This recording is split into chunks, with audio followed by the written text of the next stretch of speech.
Welcome back, listeners, to another episode of the podcast. Today, we're unpacking a rather pervasive phenomenon, one that I'm sure you've all felt, even if you haven't quite articulated it yet. We are looking at the paradox of choice in our hyper-connected era. To help us navigate this nuanced topic, I'm thrilled to welcome Dr. Elena Rostova, a cultural sociologist and author of the recent bestseller, The Weight of Everything. Elena, thanks so much for being here. It's an absolute pleasure, John. Thanks for having me on. Let's just jump right in.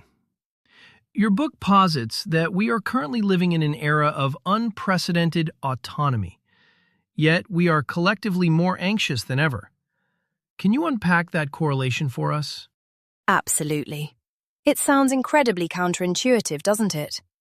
We've been culturally conditioned to believe that more choice equates to more freedom, and therefore, more happiness. But what we're seeing in the sociological data is a stark contrast to that assumption.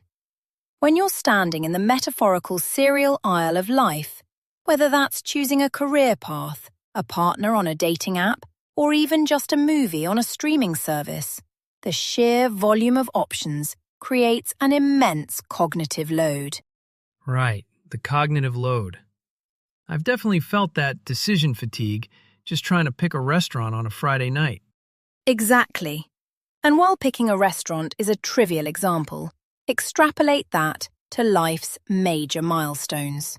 The constant evaluation of opportunity cost, the persistent, nagging thought of, what if there's something slightly better just a swipe or a click away, leaves us perpetually dissatisfied with the choices we actually do make.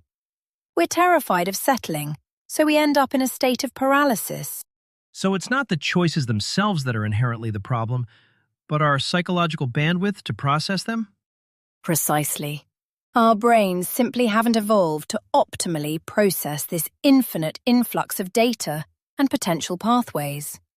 We are evolutionarily wired for scarcity, not absolute abundance. That leads me perfectly to the concept of hyperconnectivity. We are, theoretically, the most connected generation in human history. Yet, loneliness epidemics are being declared globally. How does your research reconcile this glaring contradiction? It's the tragic irony of our time. We have conflated connectivity with connection. Connectivity is a technological state. Connection is an emotional one. Social media algorithms, for instance, are brilliantly engineered to keep us engaged, but they feed us a diet of superficial interactions. We are consuming curated fragments of other people's lives, which fosters comparison rather than genuine empathy. It's almost like we're snacking on junk food when what we actually need is a nutritious meal. It temporarily fills a void, but leaves us entirely malnourished. That is a brilliant analogy. And to take it a step further, genuine human connection requires vulnerability, active listening, and a willingness to be present in the messy, uncurated moments of life. Hyperconnectivity often allows us to bypass all of that. We can send a quick text, drop an emoji on a story, and feel like we've maintained a relationship without investing the emotional labor that true intimacy demands. I want to pivot slightly to how this affects our professional lives and our ability to do deep work, to borrow Cal Newport's term. In this landscape of endless pings, emails, and notifications, is focused, unbroken concentration becoming a lost art? It is certainly becoming a rare commodity. The modern workplace, especially in the knowledge sector, is structured around constant communication. Slack, email, Zoom. They are ubiquitous. While they theoretically facilitate collaboration, they fundamentally shatter our attention spans. Studies show that every time you are interrupted by a notification, it takes an average of 23 minutes to return to your original state of profound focus. 23 minutes? That's staggering. If you get pinged 3 times an hour, you're essentially never doing deep work. You're just skimming the surface. You're reacting rather than creating.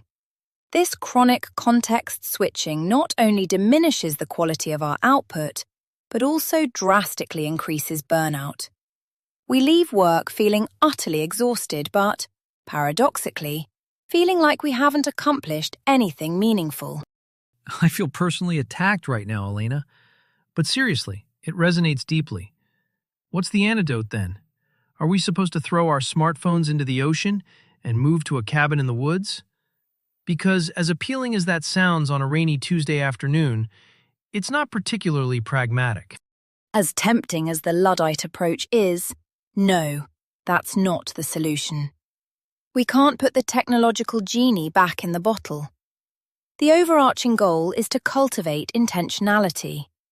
It's about transitioning from being a passive consumer of technology to an active architect of your digital environment. Give us some tangible examples. What does digital architecture look like in practice for an average professional?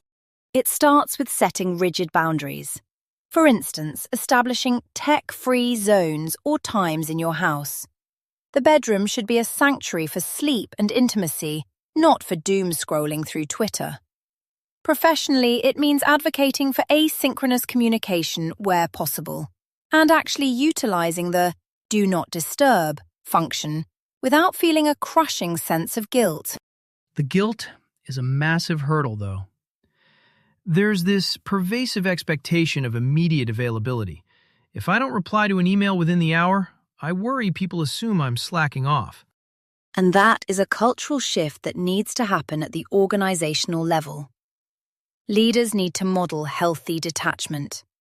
But on an individual level, we have to recognize that our constant availability diminishes our actual value. Your value isn't your responsiveness. It's your ability to produce nuanced, high-quality work or to be genuinely present with your peers. That's a profound shift in perspective. Moving away from the hustle culture mindset that glorifies being relentlessly busy. Busy does not equal productive, and it certainly doesn't equal fulfilled. We need to normalize moving at a slower, more deliberate pace. We need to reclaim our right to be bored, frankly. Boredom. Now there's a controversial word. When was the last time any of us allowed ourselves to just sit on a train and stare out the window, without reaching for a podcast, present company excluded, of course, or a news feed? Present company absolutely excluded. But you're right. Boredom is the incubator for creativity. It's when our minds wander that we make disparate connections and generate novel ideas. By constantly eradicating boredom with our screens, we are fundamentally stifling our own ingenuity. Let's talk about the younger demographic for a moment. Digital natives. They've never known a world without this relentless stream of information. How is this paradoxical landscape shaping their development? Are they more adaptable, or are they uniquely vulnerable?